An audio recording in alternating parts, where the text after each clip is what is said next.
As I look back over the growth of Marxist-Leninism in various countries, especially in China, we see that the rise of those regimes has been fed mainly by idealistic people who really thought that they were signing up for a worthy cause. They thought they were going to help mankind in some way or another. They had bought into the slogans of Marxism, for example. So the communists came to power in many cases a combination of deceit to some extent, but also on the wave of the high ground of morality as they sold it to the people. Yeah, I think that's a very...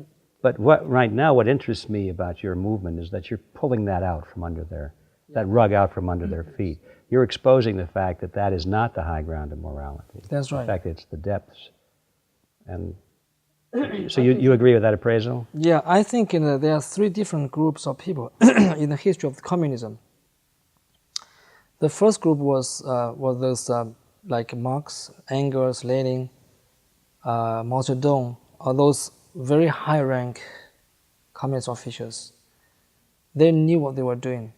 They did not believe communism themselves, but they used that as a tool, as a slogan, as ideological weapon.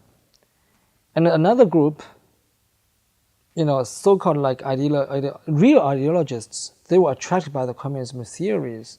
And if you look at the history in China during the Japanese invasion, they invaded China, but the Communist Party, they did a lot of propaganda in the nationalist-controlled areas about the communism and about the way they want the country to be, and about the way they want to fight against the Japanese, all that kind of things. That attracted a lot of people from the nationalist-controlled area, a lot of young people, intellectuals, that kind of people. They went to Yan'an, where the Communist Party was at that time. There's another group of people. They truly believed in communism. They want to fight for that. Another group is much bigger, masses. The ordinary people, the farmers, that kind of people. They don't really understand what communism is, but they believed if they follow the Communist Party, they would get the lands, get the stuff from the landlords, that kind of things. They fight for those real stuff. What they could see in real life. So that's three groups of people formed the communist movement. So that's why it spread so fast in so many countries. But as the non-commentaries in Communist Party pointed out, the communist theory itself is totally wrong, because people have their rights to own properties. They work hard for that. That's like part of their life, just like their arms or their hands. You have no right to take that away. In the collectivism format, like people can share their property. That's not the case. That's against human nature. It's against the rule of the universe, I would say, right? Every human being has the right to his own property, has the right to his own body. Nobody can take it away. So how can you collect all these properties and then use for other people? It should not happen. So the communism itself is a wrong theory from the very beginning.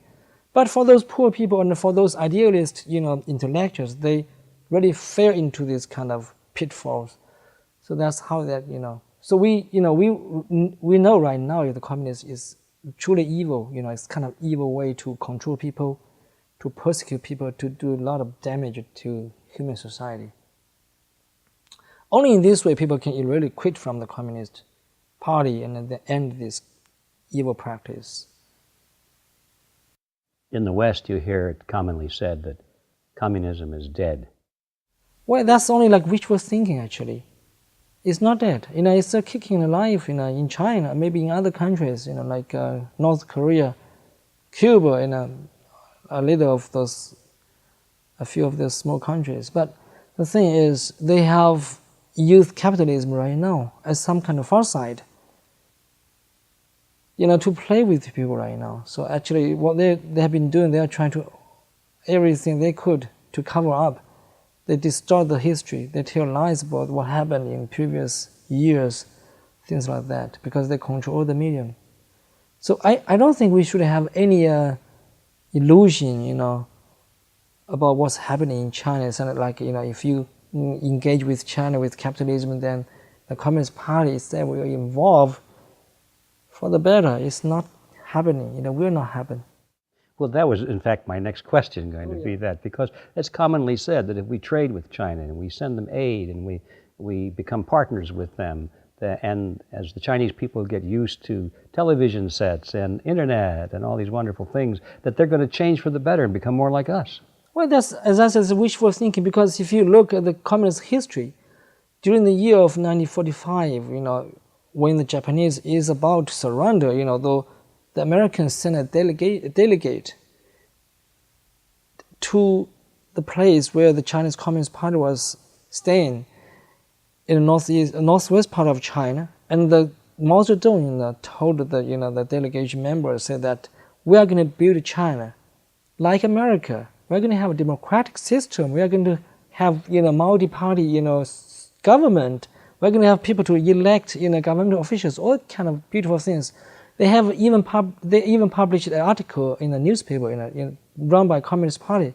The article says, the author said, I had a very good impression to America since I was very young. Not only because America has never invaded China, also because American people are so generous, so have such a big hearts. We love them, so we want to be like them. So American government was duped, and they supported the Chinese Communist Party in the very beginning in the Civil War, and they forced the nationalist army to stop attacking the Communist Party armies. So they had plenty of time to get the weapons from the Soviet Union, to get weapons from the Japanese surrenders, and the armies were trained by the Soviet armies.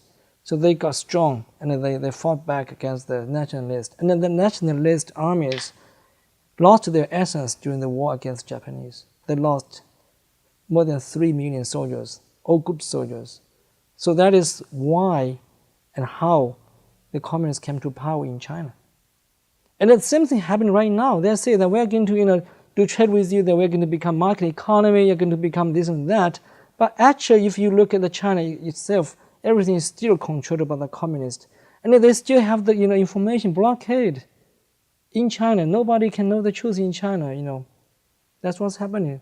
If we have this wishful thinking that doing trade with them, actually we are sending the money in the Chinese Communist Party hands.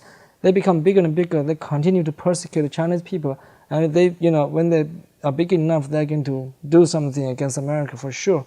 And they have put out the threat already. Recently, they could use nuclear bombs, that kind of things against America. Let's get on that one more solidly. Are you saying that the Chinese Communist Party still considers America to be enemy number one?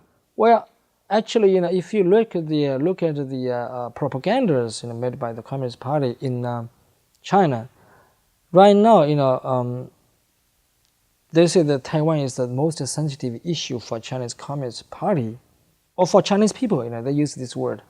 People. And of course, people. Yeah, the word people. And then they say behind that is America, of course.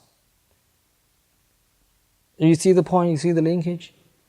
So America is the biggest democratic country in this world, for now. But the Chinese communists see that as a big threat, because nobody in this country likes communism, at least on the surface. So that is how they are doing the propaganda in China.